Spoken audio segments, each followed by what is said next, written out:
Cathy Brani, bonjour. Bonjour. Alors vous êtes membre de la communauté des Béatitudes, vous êtes donc depuis plus de 40 ans avec votre mari Claude au sein de cette communauté. On va voir tout au long de... Vous êtes mère de 3 enfants et donc vous êtes prédicatrice principalement de retraites spirituelles un petit peu partout, mais pas que ça. Alors on va voir tout au long de cette émission justement ce service-là au sein même de la communauté des Béatitudes et puis comment ça vous est tombé dessus, parce qu'en fait bon, il y a un vrai parcours, un vrai cheminement. Tout d'abord, comment vous êtes né dans une famille chrétienne, vous êtes né dans une famille où on priait Dieu, on connaissait Dieu? Alors je suis née dans une famille un petit peu éclectique, on va dire. Mon papa était juif converti, juif pied noir converti. Il s'était converti au protestantisme pendant la Deuxième Guerre mondiale. Ma maman était catholique, mais au moment où ils sont mariés, elle a été obligée de devenir protestante. Donc j'ai été élevée dans la foi protestante, on va dire une foi sociale surtout. Et je ne peux pas dire que j'avais une grande recherche spirituelle. J'étais très contente. Voilà, j'allais à l'école du dimanche au catéchisme, mais je ne peux pas dire que j'avais une profonde recherche spirituelle et je n'avais pas une attente absolument extraordinaire. J'ai eu une vie très, très cool et très choyée, on va dire, enfin au plan matériel. Donc j'avais absolument, je dirais, pas de besoin du tout. Et voilà. Et puis j'avais une vingtaine d'années quand... j'ai vraiment fait cette rencontre personnelle avec le Christ, c'est-à-dire qu'on était tout un groupe de jeunes et puis certains avaient déjà été touchés dans ce qui était les tout débuts du renouveau charismatique catholique en France. Et j'étais absolument réticente à tout cela. Et déjà, certains m'avaient parlé de l'effusion de l'Esprit Saint, enfin tous ces trucs-là. Et je me disais, mais ils sont complètement fadas, alors que c'était mes copains les plus proches, mes copains et copines les plus proches. Et puis mon mari qui n'était pas à l'époque, on cheminait ensemble, qui lui semblait commencer à être intéressé. J'ai tout à coup réalisé que je pourrais éventuellement assassiner une rivale, mais que cet amour grandissant qu'il avait envers le Seigneur, je ne pourrais jamais rien y faire. Et que d'une certaine façon, j'étais coincée. Je ne le voyais pas comme une obligation pour moi de me convertir, mais je sentais que si ne se passait pas quelque chose, je risquais de le perdre. Mais à ce moment-là, c'est quand même pas de la volonté, ça vous est tombé dessus, vous avez fait une vraie rencontre, c'est ça? Absolument. Alors, après cette réticence, on se retrouve, on part pour des vacances absolument hallucinantes, on va dire. Un jeune couple, enfin 2 jeunes du groupe de jeunes conformés, ont décidé de se marier et ils proposent de nous emmener en voyage de noces. Alors là, j'ai trouvé ça complètement fou, hallucinant, débile, pardon pour l'expression. Et j'ai dit à Claude, voilà, qui allait devenir mon mari, je dis mais moi ne compte pas sur moi pour accompagner quelqu'un en voyage de noces. Enfin, on y va tous les deux, tout seuls. Finalement, après avoir bien discuté avec lui, il me dit mais quand même qu'on passe 15 jours ensemble au bord de la mer, ça t'intéresserait pas? Bon, je me laisse faire. Donc ça a mal démarré parce que dès le premier repas, bénédiction du repas, le soir réunion de prière. Moi bien sûr je participais à rien du tout de tout ça. Par contre Claude y allait. Et bon, j'attendais, et patiemment, après la fin de chaque réunion de prière le soir, tous les soirs, il venait me voir, puis il me disait, mais tu te poses pas des questions et tout ça. Enfin bon, donc je crois que, on va dire, ma réticence ne faisait qu'augmenter, jusqu'au moment où on s'est retrouvés invités par un pasteur du coin à nettoyer son temple, ce que je comprends tout à fait. On était une bande d'une vingtaine de jeunes pleins de vigueur. On a nettoyé le temple. Au milieu de la journée, on s'arrête pour pique-niquer. On pique-nique bien sûr à l'intérieur du temple sans se faire de soucis. Et je n'ai même, après coup, le jour même, incapable de le raconter, enfin de dire comment ça s'était passé. Je ne me rappelle absolument plus. Je me suis retrouvée au milieu d'eux tous. Ils faisaient un cercle autour de moi. J'étais là. Je pleurais, mais à chaudes larmes. J'ai pleuré pendant 3 heures non-stop. Et ils priaient pour moi. Et j'ai vraiment bel et bien reçu l'effusion de l'Esprit Saint. Et cette rencontre avec le Christ, à partir de ce jour-là, a complètement transformé ma vie. Ah oui, effectivement, depuis votre vie n'est plus la même. Quels en sont les fruits que vous pourriez, avec le recul, décrire? Je crois que un des premiers fruits, bien sûr, ça a été cet appel pour nous à vivre en communauté, dans une de ces communautés nouvelles qui sont issues du renouveau, donc qui se trouve à l'époque, ça s'appelait le Lion de Juda, maintenant c'est la communauté des Béatitudes. Donc ce désir qu'on a eu tous les deux, vraiment, tout en étant mariés, mais vraiment de se donner totalement au Seigneur et d'être à son service pour ce qu'il voudrait. On ne savait bien sûr pas ce qui allait nous attendre. Donc ça, c'était, je pense, une des choses les plus importantes. C'était au tout début de la communauté, donc en quelle année? Alors nous-mêmes, on est rentrés donc il y a exactement 40 ans, en 78. 78. Mais on a cheminé avec la communauté dès les débuts, puisqu'on connaissait beaucoup des premiers membres qui faisaient partie du même groupe de prière, qui se réunissaient à Nancy à l'époque. Vous aviez quelle mission, Voilà, quel rôle particulièrement? Au départ, rien de particulier. On était tous les deux dans la communauté. Claude travaillait à l'extérieur, enfin pour avoir un travail alimentaire, je dirais, hein. Et moi, j'étais à l'intérieur de la communauté, donc j'assurais différents services dans la communauté. Très rapidement aussi, on est rentré dans la communauté protestante. Notre premier fils est né. Et on était encore protestants tous les deux. Et bien sûr, s'est posé la question, où est-ce qu'il va être baptisé? Enfin, et honnêtement, vu la tournure que prenait la communauté, on s'est dit, on ne peut pas reconnaître qu'il va être élevé dans la foi protestante, mais il sera élevé dans la foi catholique. Donc on a choisi pour lui, il a été le premier catholique de la famille, on a choisi pour lui qu'il soit baptisé dans l'église catholique. Et c'est seulement une année après son baptême que Claude et moi, on est rentrés dans l'église catholique en recevant le sacrement de confirmation. C'est magnifique ce que vous nous dites. Donc effectivement, c'est un vrai cheminement, une vraie découverte de l'amour de Dieu à travers l'Église catholique, à travers son Église, et à travers effectivement, voilà, vous êtes tout donné, vous ne saviez pas très, voilà, précisément le rôle, mais par contre, vous sentiez que c'était pour vous. Bah, absolument, absolument. Et ce qui, pour moi, est toujours très beau quand je peux partager mon témoignage, c'est à la fois, enfin, c'est vraiment de faire mémoire de la façon dont le Seigneur nous a touchés l'un et l'autre. Bien sûr, on est différents, mais moi, pour moi, ça a été la découverte et l'accueil de la présence eucharistique, de Jésus présent dans l'Eucharistie, la présence réelle, qui a vraiment déterminé le fait qu'on choisisse l'Église catholique.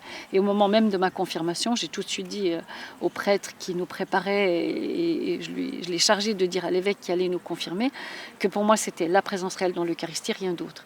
Et j'ai osé dire, maintenant j'ai un peu honte, et je le répète quand même, mais que moi, le pape, la Vierge Marie, la communion des saints, tout ça, il n'y avait rien. C'était pas votre truc. Ah, c'était franchement pas du tout mon truc. Et petit à petit, j'ai fait des découvertes, enfin il y en aurait pour des heures à vous raconter tout ça, j'ai fait des découvertes extraordinaires, et je dois dire que je me sens pleinement fille dans l'Église catholique, présente dans l'Église catholique. Donc petit à petit, on a cheminé bien sûr à l'intérieur de la communauté, Claude et moi. Il a été ordonné diacre permanent, donc il y a une trentaine d'années. Et on a été appelé à différents services dans la communauté, donc on a pas mal bougé. Et puis on est là depuis 35 ans dans la même maison qui est à Nouan-le-Fuselier dans le Loir-et-Cher, un gros centre d'accueil de retraite prêchée. Donc on a fondé ce centre, on a fait beaucoup de constructions, on a construit une église.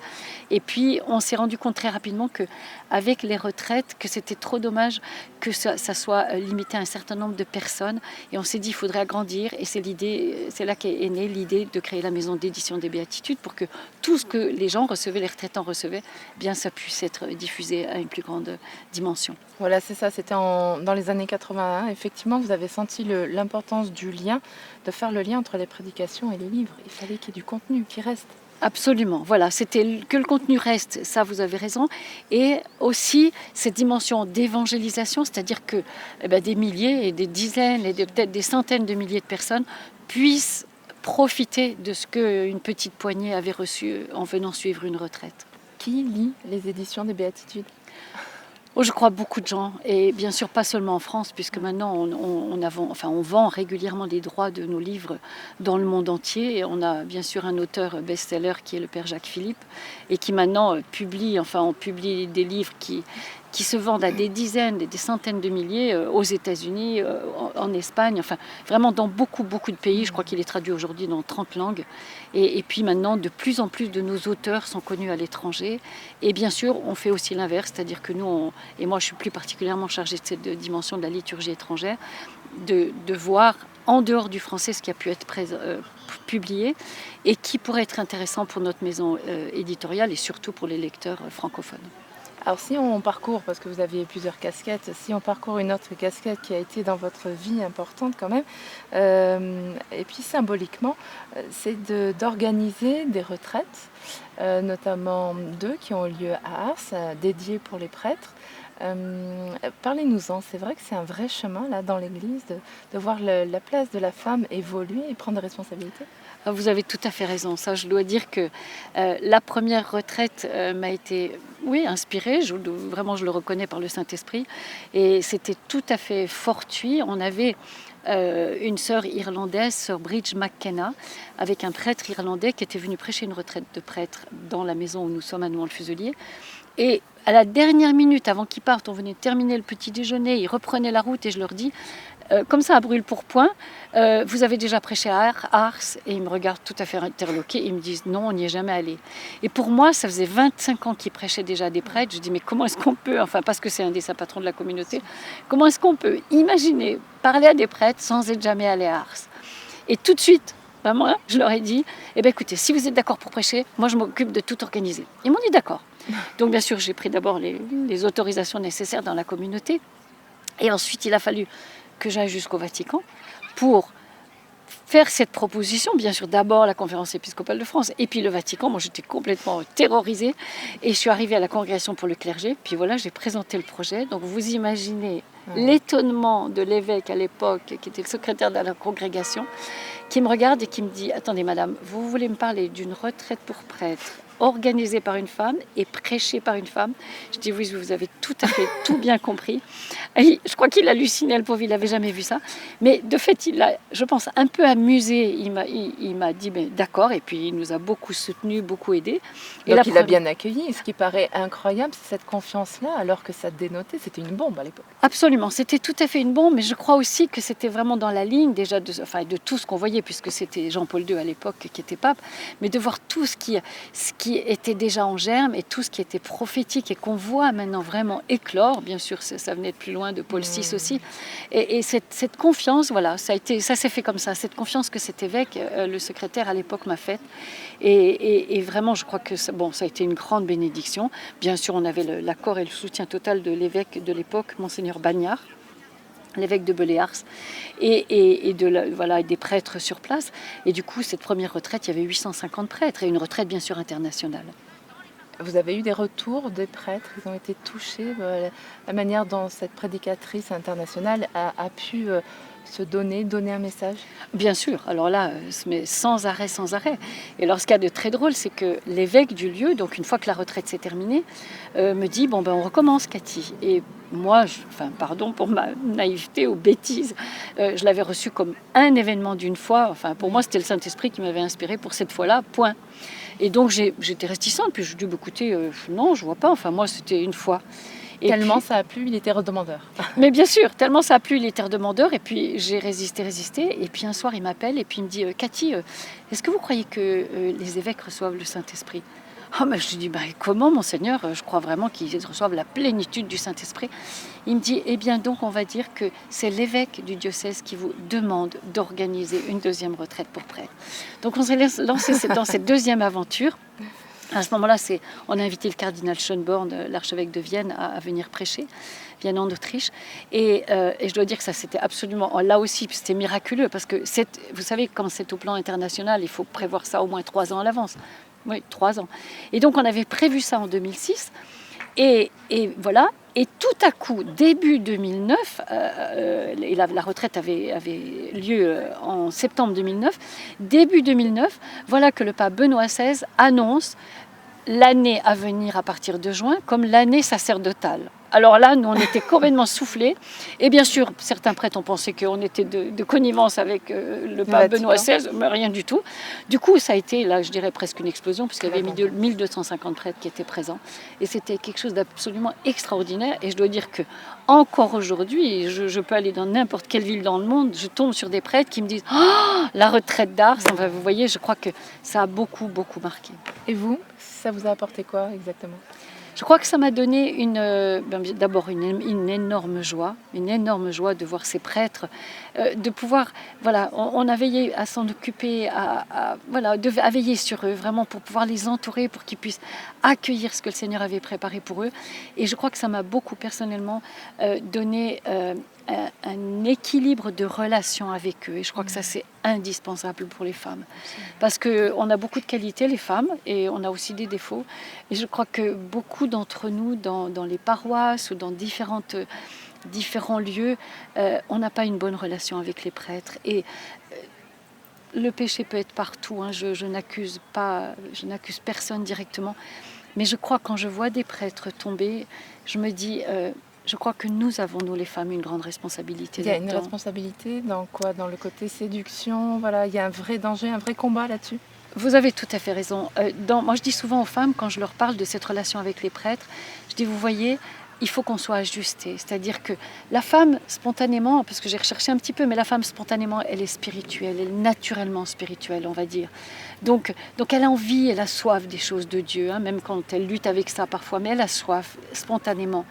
Et puis, bien sûr, elle a toujours ce côté mère, et que même si les unes et les autres peuvent ne pas être mères physiquement, mais donc de materner un prêtre, ça nous fait toujours plaisir, voilà. On se dit, le pauvre homme, il est tout seul, voilà.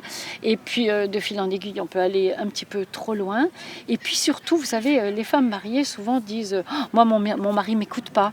Et puis le prêtre, le pauvre homme, son rôle, c'est justement d'écouter tout le monde. Et donc j'ai vu souvent des femmes qui allaient se confier au prêtre parce qu'elles trouvaient que leur mari ne les écoutait pas. Et puis, encore une fois, de fil en aiguille, et on se voit une fois, on se voit deux fois, on se voit beaucoup trop de fois. Et alors, souvent, j'ai partagé là-dessus avec des amis prêtres ou évêques, et certains qui me partageaient mais leur lassitude d'être, mais harcelés parfois par certaines femmes. À ce point-là. Mais oui, et que ça soit sous forme de cadeau, ou bien Oui. sous prétexte de vouloir se confesser. Alors elles viennent une fois, puis elles veulent revenir 8 jours après, puis encore 8 jours après. Enfin, je crois que là, et l'un ou l'autre a dû être, et ils avaient un peu honte en me disant ça, mais ils me disaient, mais moi j'ai même dû être dur en disant, madame, c'est terminé, quoi, c'est fini. Hein. Alors parfois ils ont fait ça sur le mode humoristique, mais parfois ils ont dû vraiment se fâcher. Et je comprends pour eux la force qu'il leur faut avoir aussi pour lutter contre ça. Donc je crois que c'est à nous les femmes à avoir vraiment un rôle équilibré. Et à côté de ça, je me rappelle d'un ami évêque qui me disait très, très peiné. Je dis, mais ça n'a pas l'air d'aller. Il me dit non, il me dit, je viens de perdre ma meilleure amie. Alors je dis, mais votre meilleure amie, dans quel sens? Et il me disait, tu vois, le genre de femme qui, un jour, il dit, j'étais dans la sacristie, je venais de recevoir une nouvelle chasuble, j'enfile la nouvelle chasuble, puis je me regardais dans la glace avant la messe pour voir si la chasuble m'allait bien, si elle était bien ajustée, tout ça.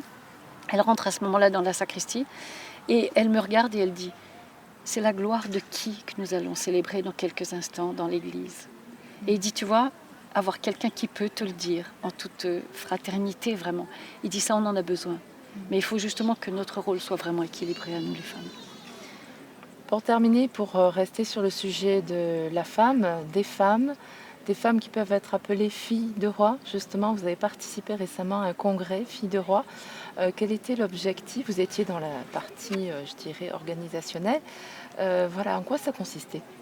L'idée, c'est de vraiment, et je trouve que l'intuition était excellente, l'idée, c'est vraiment de pouvoir réunir des femmes de tous bords, de tout type d'activité professionnelle, de tout milieu. Et voilà, pour qu'on puisse les unes et les autres, non pas faire corps et puis aller faire une manifestation dans la rue, hein, mais vraiment pour comprendre cette importance et ce rôle de la femme, donc encore une fois de façon juste, hein, à la fois avec les écrits des papes, et de retrouver vraiment exactement où est notre vocation et de voir la complémentarité des unes et des autres. C'est-à-dire que personnellement, je ne suis pas artiste, mais de voir le spectacle, enfin on a eu un spectacle avec Sophie Kalidzine qui était absolument mais fabuleux, d'entendre des chanteuses, vous voyez, et puis ensuite de voir une Georgina Dufoy qui était engagée dans la politique, de voir ces différentes facettes que peut prendre une femme. Je trouve que c'est vraiment d'une richesse extraordinaire. Et puis je crois que les femmes, j'imagine les hommes aussi, mais on a besoin de lieux comme ça où on peut se retrouver. Et pas seulement pour du maquillage, pardon, j'ai rien contre le maquillage, mais vraiment pour parler en profondeur. Et j'étais très très touchée j'ai fait beaucoup d'écoute et très touchée de voir la profondeur de ce que portent les femmes, parfois la profondeur de leur souffrance, et justement d'où l'importance de pouvoir les accompagner. Il y a beaucoup de souffrance. Dans ce pôle écoute, vous avez été complètement effectivement au service et dédié pour entendre et donner un retour à ces femmes qui avaient besoin d'être écoutées. Qu'est-ce qu'il en ressort? Il y a quand même du positif, de l'espérance parmi les épreuves. Il y a énormément d'espérance, et je crois que dans des lieux comme ça, et comme d'autres lieux quand on fait des retraites, je crois que c'est très important. Et vous savez, j'étais toujours très frappée, Marthe Robin, elle insistait beaucoup au début des foyers de charité pour qu'il y ait des retraites pour les hommes, des retraites pour les femmes. Et moi, à l'époque, protestante, je me disais, qu'est-ce que c'est que cette combine, enfin on peut bien être ensemble et tout. Et je me suis rendu compte qu'à certains moments, on a besoin d'être avec rien que des femmes, parce qu'il y a des choses que je pourrais dire à ce moment-là aux femmes, que je ne pourrais pas dire s'il y avait des hommes. et je pense que l'inverse doit être vrai.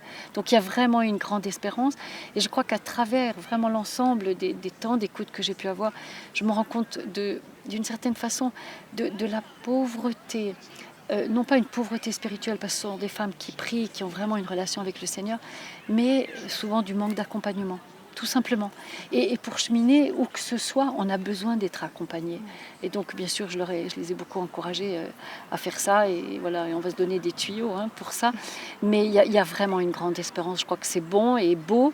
Et vous savez, les femmes, on pourrait nous accuser d'avoir la larme facile, mais je crois que quand on a pleuré un beau coup, ça fait beaucoup de bien aux unes et aux autres. Et c'est se donner le droit de pleurer pendant ces 2 temps, rien que pour soi, c'est ça? Exact, c'est tout à fait ça, c'est tout à fait ça. Dernière question pour parler toujours de ces femmes baptisées ou en recherche, des filles de roi. Comment peuvent-elles vivre à l'heure actuelle dans cette société qui va toujours plus vite, comme une femme, une épouse, une mère, voilà, aujourd'hui? Aujourd'hui, je crois vraiment que, bien sûr, à cause de la démarche, de la rencontre que j'ai faite du Seigneur, je pense que si on n'a pas le Seigneur vraiment au cœur, c'est-à-dire, vous voyez, à l'intérieur de soi, bien sûr, ce sont des femmes qui sont surchargées. Beaucoup sont épouses, mères, avec plusieurs enfants, et puis avec une vie professionnelle. C'est vrai que c'est pas possible, et puis que, en fonction de la profession, elles sont pressées, compressées. Donc c'est tellement, tellement délicat. Mais je crois que l'important est vraiment de pouvoir garder à l'intérieur de soi cette présence du Seigneur. Je ne suis pas religieuse consacrée, je ne peux pas prendre 1 heure, 2 heures, 3 heures de temps devant le Seigneur obligatoirement. Certaines ne peuvent pas aller à la messe tous les jours, certaines ont la chance de pouvoir le faire.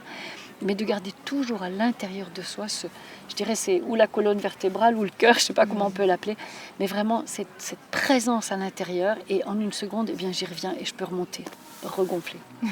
Et être relevé. Merci beaucoup Cathy Brindy pour cet entretien vraiment sincère et profond sur votre conversion. Votre mari aussi est pas très loin. Je sais que c'est un congrès plutôt femme et je sais qu'il est dans votre cœur. Merci. Je rappelle que vous êtes membre de la communauté des Béatitudes tous les deux depuis plus de 40 ans. Infiniment merci. À très bientôt sur les ondes de RCF. Merci beaucoup. Merci Agnès.